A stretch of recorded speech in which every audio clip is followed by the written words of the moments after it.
Assalamualaikum warahmatullahi wabarakatuh. Hai semua, ketemu lagi sama aku di channel YouTube-nya Yoyoh Rohayah. Apa kabarnya teman-teman semua? Semoga selalu sehat dan selalu bahagia. Senang sekali rasanya bisa menyapa lagi teman-teman semua secara online. Dan di video kali ini aku mau share 5 alasan aku kenapa aku memilih ngewarung atau berjualan sembako. Sejatinya segala sesuatu yang kita kerjakan itu harus ada alasannya ya teman-teman. Karena kalau kita tidak memiliki alasan, itu artinya kita akan mengerjakan sesuatu hal yang tidak memiliki arah dan tujuan yang jelas. Oke, kita langsung aja ke pembahasannya ya. Jadi ada 5 alasan aku kenapa aku begitu yakin untuk memutuskan membuka warung atau berjualan sembako. Yang pertama, kenapa aku memilih berjualan sembako? Karena ngewarung sembako itu kita bisa menjalankannya di rumah aja dengan memanfaatkan space kosong yang ada di sekitaran rumah kita, entah itu ruang tamu, teras depan, teras samping, atau bahkan ada yang menggunakan sebagian dapurnya untuk dijadikan warung sembako. Dengan memanfaatkan space kosong yang ada di sekitaran rumah kita, itu artinya kita telah mengurangi pengeluaran untuk sewa toko atau sewa ruko.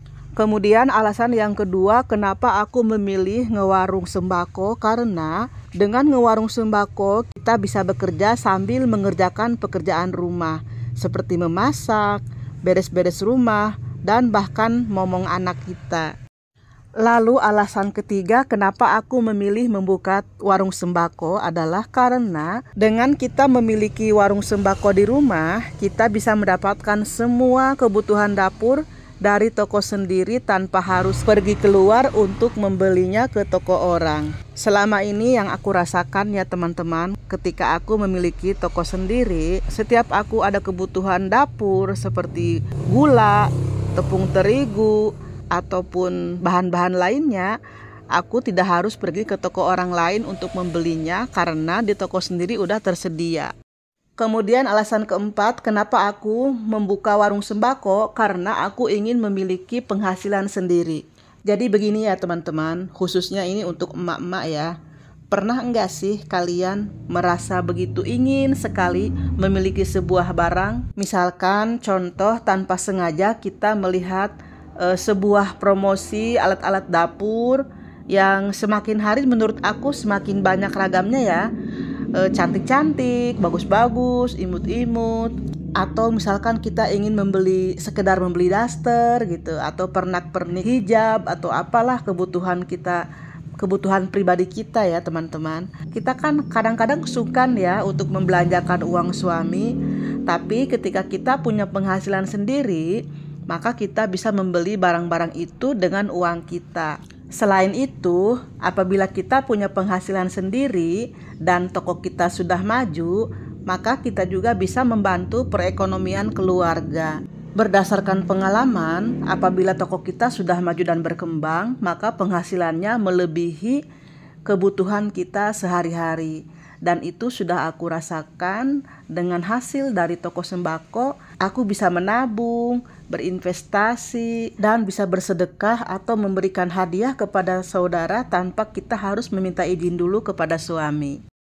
Alasan kelima kenapa aku memilih membuka warung sembako, karena untuk membuka warung sembako itu kita membutuhkan modal yang relatif sedikit atau relatif kecil ya teman-teman. Dengan uang 2 atau 3 juta pun kita sudah bisa memiliki warung sembako. Tentunya dengan ukuran kecil ya. Yang penting warung kita itu bisa komplit meskipun barangnya sedikit-sedikit. Berapapun modal yang kita punya, kalau kita bisa menjalankannya dengan sungguh-sungguh, maka insya Allah warung kita akan maju dan berkembang. Yang terpenting adalah ada kemauan yang kuat dari diri kita untuk bisa menjalankan warung sembako kita agar bisa maju dan berkembang. Selain itu, dengan kita punya kesibukan mengurus warung sembako kita jadi terhindar dari pergaulan yang tidak baik. Kadang-kadang ya teman-teman, ya walaupun tidak semua ya, kadang-kadang ibu rumah tangga itu suka di rumah gabut ya istilahnya, nggak ada kerjaan lah, rumah udah beres, anak udah dimandiin, masak udah, kemudian kita kebingungan mau ngapain. Akhirnya kan kita bergaul dengan orang-orang yang kurang baik ya teman-teman. Contoh, kita ikut-ikutan dengan orang-orang pergi ke sana kemari dengan tujuan yang tidak jelas.